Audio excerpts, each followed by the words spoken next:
Assalamualaikum warahmatullahi wabarakatuh.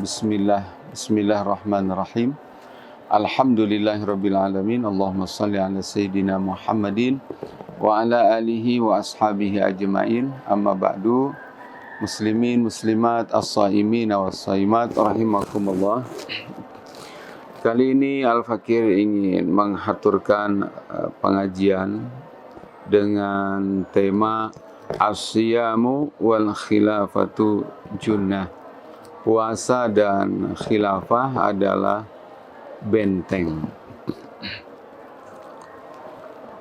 Rasulullah sallallahu alaihi wasallam bersabda dalam hadis riwayat Imam Ad-Darimi, As-siyamu junnatun ma lam yukhriqha. Zada ad-Darimi yukhrikuha bil ghibah. Kata Nabi, sungguhnya puasa itu adalah benteng selama benteng itu tidak dirobohkan. Apa yang merobohkan benteng puasa itu? Di antaranya adalah ghibah. Ghibah, ya. Kemudian wa yu'ayyidu hadza ma ruya an ba'di salafis salih fa'an Umar radhiyallahu anhu qala laisa as-siyamu minas syarabi wat ta'ami wahdah walakinnahu minal kidbi wal batil wal lagwi.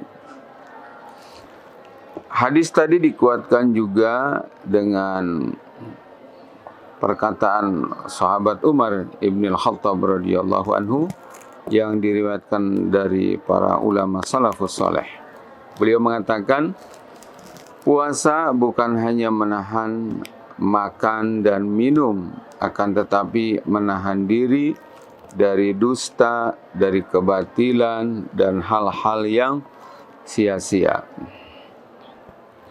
Wa an Ali radhiyallahu anhu mislu dzalik. Wa an Jabir radhiyallahu anhu, idza sumta falyasum sam'uka wa basaruka wa lisanuk anil kidbi wal ma'sam. Wada' adzal khadim wal yakun alaika wiqarun wa sakinatun yawma siyamika wala taj'al yawma fitrika wa yawma saumika sawa'an. Kata Sayyidina Ali, beliau menegaskan, kalau kamu puasa maka hendaknya pendengaranmu,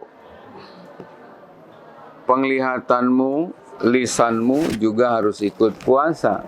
Dari apa? Dari dusta, dari dosa, dan janganlah menyakiti para pembantu. Ketika kamu puasa, maka harus kamu bisa mengendalikan diri, dan jangan kamu jadikan puasamu dengan hari-hari biasamu itu sama. Kaum muslimin muslimat, shaimin as-shaimat rahimakumullah. Jadi puasa mengharuskan kita untuk mengendalikan diri dari al-ma'sam, dari segala sesuatu yang dihukumi dosa, yang haram. Dan seperti kita tahu, banyak yang haram di depan kita. Meninggalkan dosa, puasa itu bukan hanya meninggalkan makan dan minum belaka. Di depan kita ada banyak dosa. Nah, terutama dosa yang paling besar, yakni dosa menyekutukan Allah Subhanahu wa ta'ala atau syirik. Dan di depan kita ada syirik yang paling besar, yakni sekularisme. Diterapkannya aturan, hukum, sistem di luar aturan, sistem dan hukum Islam. Ini adalah syirik yang paling besar. Sedangkan syirik yang paling kecil saja pun sudah ancamannya tidak akan dapat ampunan dari Allah Subhanahu wa ta'ala. Jadi bagaimana mungkin kita puasa sementara kita berdiam diri, rela, ridho, ya, tanpa ingkar, tanpa perlawanan ketika diatur dengan hukum di luar Islam. Nah, ada kaitannya dengan khilafah. Kaum muslimin muslimat, khilafah menurut para ulama adalah al-khilafah ri'asatun amatun lil muslimina jami'a, kepemimpinan umum bagi seluruh kaum muslimin. Liiqamatil ahkami syar'iyyah, untuk bertugas menegakkan hukum-hukum syariat, yakni syariat Islam. Ada hubungannya dengan yang tadi. Jadi manakala tidak ada khilafah, hari ini kita puasa, menahan makan, minum, tetapi tidak terbendung, di mana hukum yang diterapkan, undang-undang yang diterapkan bukanlah hukum Allah, bukan undang-undang dari Allah Subhanahu wa taala. Ini kontrak, bertolak belakang sangat. Dan mau sampai kapan kita membiarkan ini semua? Padahal tadi disebutkan oleh hadis Nabi, begitu juga oleh sahabat Umar, oleh sahabat Ali bin Abi Thalib, bahwa puasa sejatinya harus bisa meninggalkan segala dosa. Tidaklah berfaedah puasa kalau kita terus bergelimang di dalam dosa. Kaum muslimin muslimat, as-shaimin as-shaimat rahimakumullah. Berikutnya, tadi di awal saya katakan bahwa khilafah itu adalah junnah, benteng, tameng, ya. Disebutkan oleh Nabi sallallahu alaihi wasallam, beliau bersabda, innamal imamu junnah yuqatalu mi wara'i wa yuttaqabih. Sesungguhnya pemimpin itu, yang dimaksud pemimpin adalah khalifah, adalah benteng, tempat di mana rakyat berlindung dari serangan musuh. Wa yuttaqabih, tempat di mana rakyat bernaung dari segala macam bahaya. Inna Allah Ta'ala ja'alal imama junnatan wa sitran yuttaqabih al-a'da. Jadi dengan adanya imam, dengan adanya khalifah, serangan musuh jadi terbendung, ya, tidak kena kepada umat. Wa tukhafu bihil a'da, dengan khalifah juga para musuh akan digentarkan. Wa yumna'u bihi al-adu min adal muslimin, juga karena adanya khalifah, imam,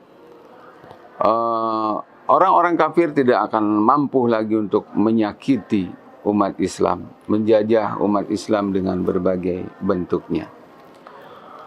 Kaum muslimin muslimat dimanapun berada, jadi tadi dikatakan as-siyamu junnah wal imamu junnah, puasa adalah benteng, demikian juga imam adalah benteng.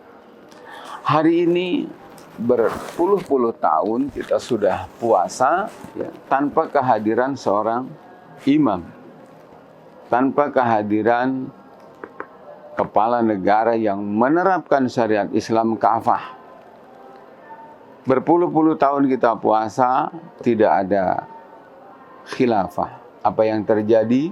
Masya Allah, di saat kita sedang berpuasa, Masya Allah, di kanan kiri kita, saudara-saudara kita dijajah dengan berbagai macam kezaliman, kesulitan ekonomi, kesulitan mengakses lapangan kerja. Bahkan di luar negeri ini, di luar Indonesia ini, masih saja kekerasan fisik terjadi, dilakukan oleh orang kafir kepada umat Islam di tengah-tengah bulan Ramadan, bulan yang sangat agung, bulan yang sangat mulia. Baru sekitar 10 hari yang lalu Al-Fakir pulang dari umroh, alhamdulillah.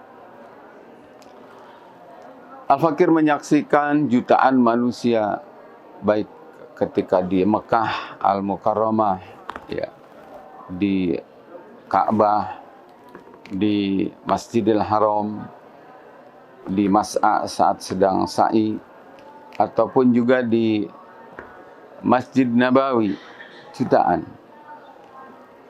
Sungguh saya menyimpulkan bahwa umat Islam sudah lengkap punya berbagai hal. Ya, punya pemuda yang begitu banyak dan berani, ya, punya sumber daya alam yang begitu banyak, kaya, melimpah, punya para ulama yang handal, yang jumlahnya tidak sedikit, ya. Cuma satu yang mereka tidak punya hari ini. Apa itu? Khilafah. Institusi negara yang menerapkan syariat Allah. Terutama pas saat saya sedang tawaf, Masya Allah.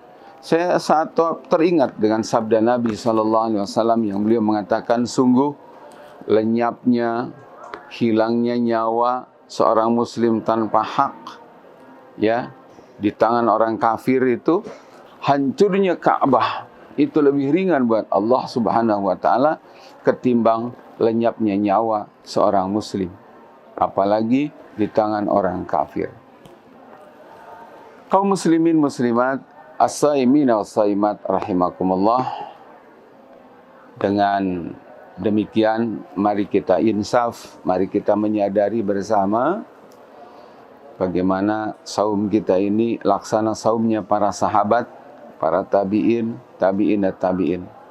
Jadi berpuasa dari makan dan minum, berpuasa juga matanya dari dosa, anggota badannya dari dosa. Kenapa?